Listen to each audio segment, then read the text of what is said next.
Now, according to a new report by Oxfam, the richest 1% emit as much CO2 as the poorest two-thirds of the population on the planet. And this indicates it would take 1,500 years for someone in the bottom 99% to produce as much carbon as the richest billionaires do in 1 year. So we're asking the question this morning, should private jets be banned? Let's discuss this with former political correspondent Peter Spencer, who says absolutely not, and the co-founder of Safe Landing, Todd Smith, to debate it. Let's start with you, Peter. Why set out your defence, then, of these carbon-emitting PJs, as they're known?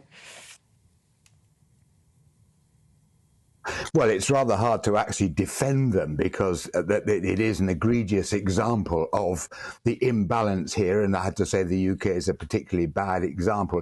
It just strikes me as being a little bit crude to actually try to ban them any more than banning the super rich, their super jet, their super yachts or their mansions. It would seem to me a more sensible approach to actually tax them, squeeze them until the pipsqueak, as someone once said. There's air passenger duty, whack that right up, and also a jet fuel for these things, whack that right up as well, and basically discourage them from doing it anything other than doing it for recreational purposes. Do it when it's only necessary. But there's a much broader context to all this, which goes back to the Uxbridge by-election. As we remember, the Tories hung onto it by a whisker, thanks largely, it is thought, to the fact that the punters didn't take too kindly to the ultra-low emission zone being extended to their manor.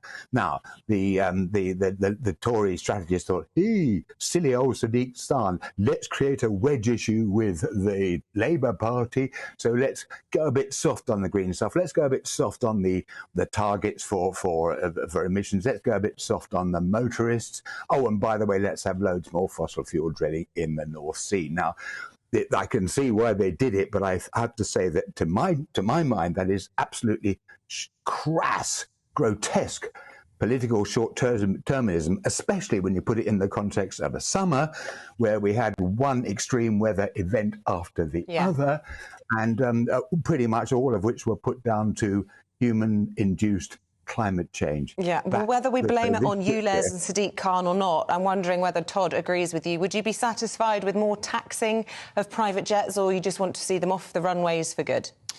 Yeah, absolutely. I agree with Peter. We should definitely be taxing. I mean, for a start, jet fuel is absolutely tax-free, whereas normal motorists are paying for their petrol and diesel pay up to 50% in tax. So if we just tax jet fuel alone, we could raise something like 6.7 billion in the UK, which could then be used to, home insulation, making public transport either cheaper or for free, and renewable energy infrastructure. The bottom line is, with private jets and our current political system, which doesn't seem to serve the interests of either aviation workers like myself, a former airline pilot, or people that are just going about their ordinary lives trying to get to work. Currently, the economic system that we have and this current this ban on, essentially there was a climate assembly in the UK, both in the UK and in Scotland and in France.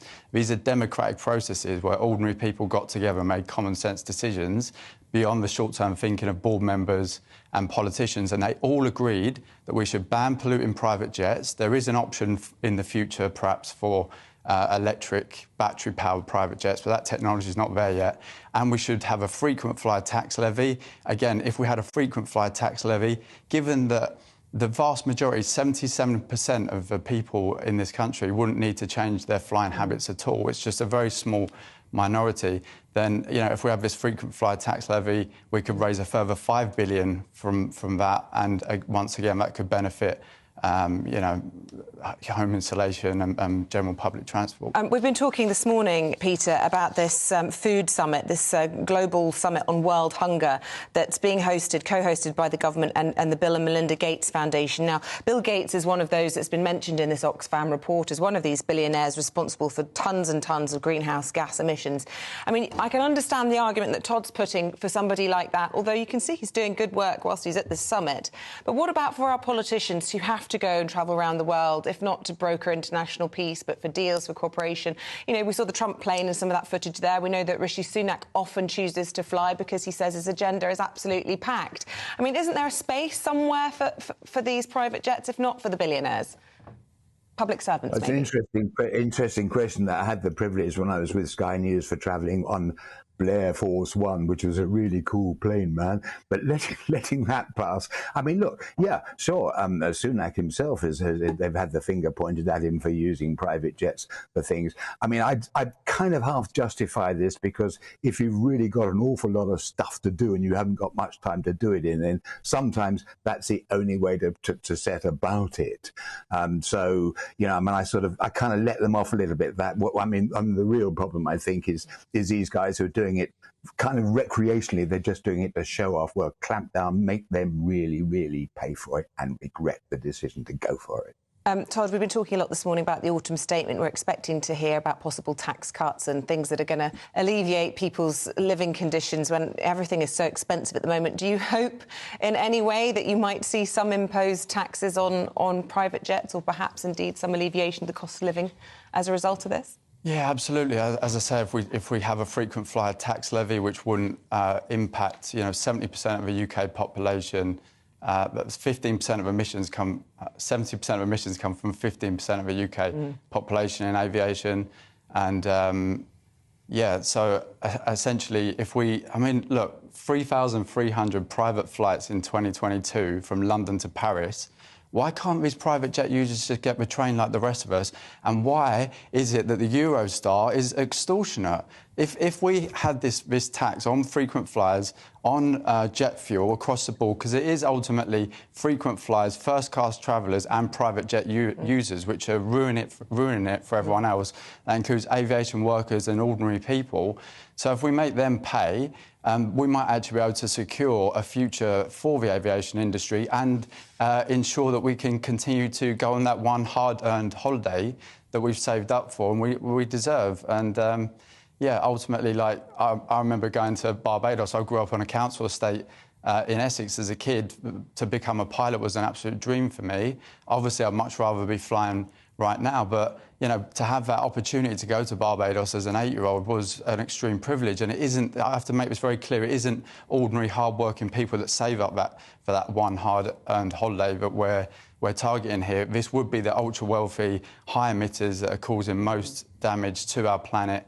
And, it's ultimately the low emitters, low-income people that are suffering most and having to bear the brunt of this. Well, Todd Smith, at one point I could see Peter Spencer and I were both nodding along in agreement, so we weren't so much debating there as agreeing on a lot of what you were saying.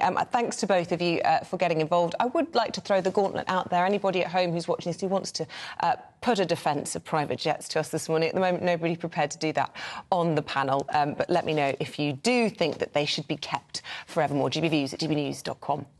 Stay with us, still to come. There's a new president of Argentina and masses of